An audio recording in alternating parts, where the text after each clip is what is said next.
मध्य प्रदेश में जून 2027 में नगरीय निकाय के चुनाव संभावित हैं और यदि आप नगरीय निकाय चुनाव में किस्मत आजमाने की तैयारी कर रहे हैं तो ये खबर आपके लिए बेहद महत्वपूर्ण है, क्योंकि मध्य प्रदेश में अब नगरीय निकाय का चुनाव लड़ना महंगा साबित हो सकता है। राज्य निर्वाचन आयोग ने सिक्योरिटी डिपॉजिट के दरों को बढ़ाए जाने का प्रस्ताव राज्य सरकार को भेजा है और यदि नगरीय प्रशासन विभाग इस प्रस्ताव को मंजूर कर लेता है तो साल 2027 में होने वाले नगरीय निकाय चुनाव में सिक्योरिटी डिपॉजिट की राशि को बढ़ा दिया जाएगा और यदि चुनाव में आपको 6% से कम वोट मिलते हैं तो ये सिक्योरिटी डिपॉजिट आपकी जब्त हो जाएगी, यानी कि जमानत जब्त हो जाएगी। आखिर कैसे पड़ेगा असर और कितनी राशि बढ़ाए जाने का प्रस्ताव है, इस खबर को विस्तार से जानिए। नमस्कार, मैं हूं अनुराग श्रीवास्तव और आप देख रहे हैं लोकमत हिंदी।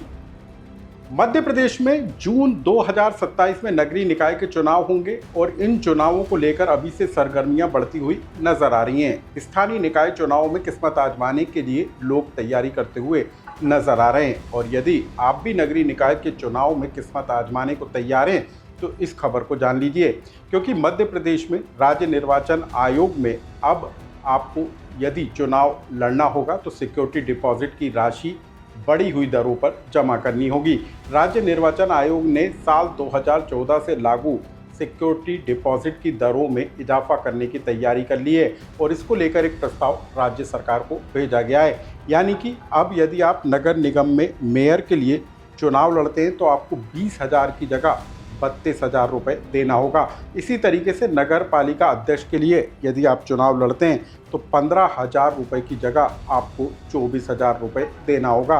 हम आपको ग्राफिक्स के जरिए समझाएंगे कि किस पद के लिए चुनाव लड़ने पर अब कितनी राशि आपको देना पड़ सकती है।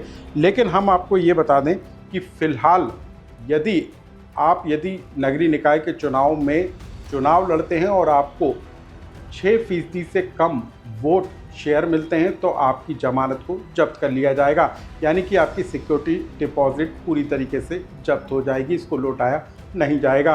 और यदि 6% से ज़्यादा वोट आप हासिल करते हैं तो आपकी सिक्योरिटी डिपॉजिट वापस हो जाएगी। लेकिन सिक्योरिटी डिपॉजिट को लेकर किस तरह की नई दरों को लागू किया जा रहा है, अब आपको ग्राफिक्स के जरिए हम समझाते हैं। राज्य सरकार ने मौजूदा दरों को बदलने के लिए मध्य प्रदेश नगर पालिका निर्वाचन नियम 1994 के नियम 26 में संशोधन की तैयारी कर ली है और इसके लिए नगरीय प्रशासन विभाग की मंजूरी का इंतज़ार है। अब आप जान लीजिए कि कैसे सिक्योरिटी डिपॉजिट किस पद के लिए आपको कितनी जमा करना होगी। नगर निगम मेयर के लिए 32,000, नगर पालिका अध्यक्ष के लिए 24,000, नगर परिषद अध्यक्ष के लिए 16,000, नगर निगम परिषद के लिए 8,000, नगर पालिका परिषद में पार्षद के लिए 4,800 और नगर परिषद के लिए 1,000 रुपये से ज़्यादा की राशि आपको सिक्योरिटी डिपॉजिट के रूप में जमा करनी होगी। अब आप जान लीजिए कि मध्य प्रदेश में कुल 413 नगरीय निकाय में चुनाव होना है। इनमें से 16 नगर निगम है, 99 नगर पालिका और 298 नगर परिषद शामिल हैं। हर बार नगरीय निकाय के चुनाव में 1 लाख से ज़्यादा लोग अपनी किस्मत को आजमाते हैं और यदि अब 2027 में होने वाले नगरीय निकाय के चुनाव को लेकर आप तैयारी कर रहे हैं तो आप भारी भरकम सिक्योरिटी डिपॉजिट को जमा करने के लिए भी तैयार हो जाइए। इस खबर से जुड़ा यदि आपका कोई सुझाव या कमेंट्स हो तो हमें कमेंट्स बॉक्स में लिखकर ज़रूर बताएं।